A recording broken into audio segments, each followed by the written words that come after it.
आणि NDTVच्या वर्ल्ड समिटमध्ये सध्या ऋषी सुनक बोलतायत. आपण थेट जाऊया. Again, we talked back to my faith earlier. We all have our dharma to do, right? And I drew my strength from the Gita at that time. I was like, look, I have a duty to do. I want to serve my country. I think I'm well placed to make a difference at this moment, and especially on the economy.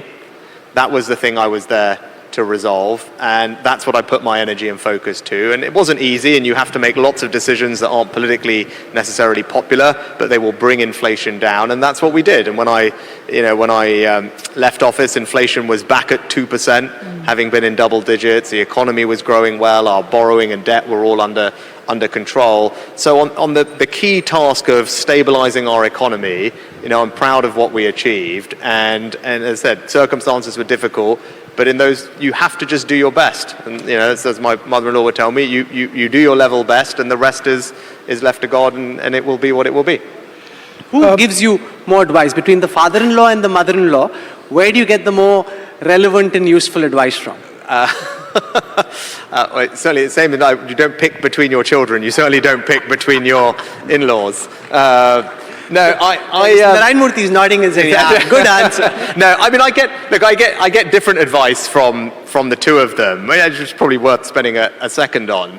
And I'm very fortunate to get both their advice. Actually, from my father-in-law, he was very instrumental in me actually entering politics. And I was motivated by public service, but I also thought, well, look, you can have a successful career in the private sector, and that is also a way to impact people positively. And actually, he said to me that I should go and enter politics and really? Actually serve in government. Yeah, and I thought, because his view was that was the best way to make a positive difference to my country, and I thought that was very striking, because here's someone who not only has founded an incredibly successful company that employs thousands and thousands of people, it's created a whole new industry. It changed how India was perceived on the global stage, and he did it in a particular way. And even he was saying that he thought I could go into government and make a bigger difference. So that was very inspiring to me. The other thing he said, which was a very good lodestar for me, was, in politics you often wonder, what do I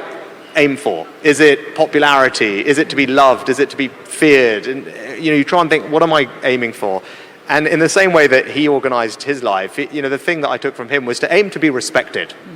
And whether you're a corporate leader or a political leader, I think that's a great anchor to have, is aim for people's respect. It doesn't mean they're going to always agree with you, and you accept that. But if you're trying to be respected, it will lead to all the behaviors that I think will make you successful, and you'll look back with pride. So that's what I got from him. But my mother-in-law, what I learned from her was just an extraordinary compassion and empathy. And my wife has it as my mother-in-law has it, and that she has showed me, how just being in touch with that compassion and that empathy with everyone can become a very fulfilling part of your life. Akshata and me have just set up a charity to focus on education in the UK, and inspired by the work that she has done here in India, and that will always stay with me, and that has, I think, rounded me out as a human being. But also when I see her communicate, and you talk about winning elections and things, I often think, the way that she can connect with people from every walk of life, whatever their background, in her way and with her authenticity, I think is extraordinary. And that is something that you can only watch and marvel at. I don't think it's something that I can necessarily learn from, although I wish I could. Wow. Sir, you've been labeled as an anti-immigrant. Now, it's one thing to have a problem with illegal immigration, but there are so many around the world, not least of all in India, who aspire to be legal immigrants in the United Kingdom, enter the United Kingdom as students, and then perhaps get an opportunity of being there either on a skilled worker visa or initially on a graduate worker visa. If the United Kingdom doesn't give the same opportunities that have once existed, then I would suggest that your universities would be poorer, because the UK wouldn't be perhaps number one as a choice for Indian students. So look, on the issue of migration, you're right. Look, I come from a family of immigrants, and I'm very proud that the UK is a multi-ethnic, multi-faith democracy, and I'm living proof of that. But I think, look, we have to separate on migration. There are two very clear policy areas that require focus, particularly in the UK. The first is the issue of illegal migration.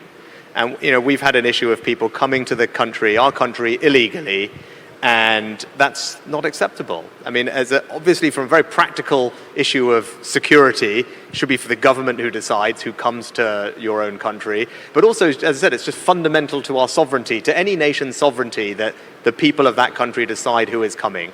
And that's why this issue of illegal migration is so important. And I set out a bunch of measures to tackle it, which at the time, felt radical, but I'm pleased now many countries in Europe have said the same things that I said back then about changing some of our outdated international frameworks to help us deal with this problem and send people away if they come illegally. So that's the first part. And look, on the topic of legal migration, what happened after COVID is the numbers in the UK really soared much higher than anyone expected or was appropriate. And that's why I took strong action to start bringing them down, which they are now doing. And I think it's important that is seen through and seen through to completion. Alongside that, of course, the UK and every country wants to be a beacon for the world's most talented people to come and help contribute economically, to help grow the economy. And I'm struck. You see the success of the Indian diaspora all around the world, particularly though in technology and entrepreneurial companies. The UK, I think, like the US, I think there are some studies which show almost half of the fastest growing, particularly tech businesses, are founded by immigrants. And I think that's an important thing for us to keep in the back of our heads as we think about driving future growth and making sure that we are always a beacon for the world's most talented, skilled people who are willing to come and contribute economically, but I think crucially also integrate into society. Because what we can't have is people living separate lives. It's important that there's integration and some common bonds. Because, you took a very strong stand on immigration. On that topic, did you find the spotlight then turned on you? Personally, how did you then strike the balance? Because you've been also very open and vocal about your immigrant roots. We had you lighting a diya. We also had you doing Gau Puja in UK. And then you're taking a very strong stand on immigration. How did you strike that balance? Yeah. Look, I think you put it very well, actually, about the things that were going on in my mind. I should repeat what I said before. The UK, I'm proud, is a multi-faith, multi-ethnic democracy. And in fact, when I became Prime Minister, first non-white Prime Minister, first Hindu Prime Minister, in a sense that was a remarkable thing. But actually what was more remarkable was that no one made a particularly big deal of it. And I think that spoke to that multi-faith, multi-ethnic tolerance that I've touched on.